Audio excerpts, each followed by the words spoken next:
এই দেখো গাইস, আজকে ঝড়েতে আমাদের পায়রা পুরো উড়ে গেছে। আর দেখো উড়ে কোথায় চলে গেছে, একবার দেখো একবার।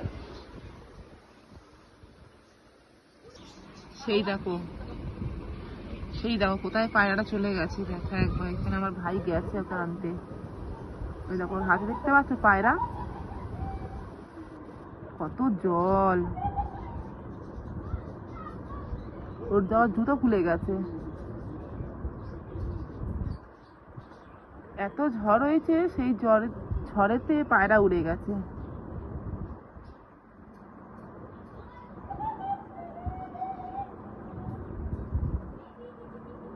এবার এই কোণ থেকে উঠে যাবে।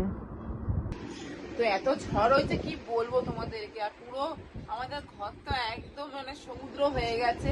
তোমাদেরকে এটাও ভিডিও করে দেখাতাম, কিন্তু সে পক্ষে আর সেটা সম্ভব হয়নি। কারণ হচ্ছে পুরো নিচে জল পুরো ভরে গেছে আমাদের। টাটা।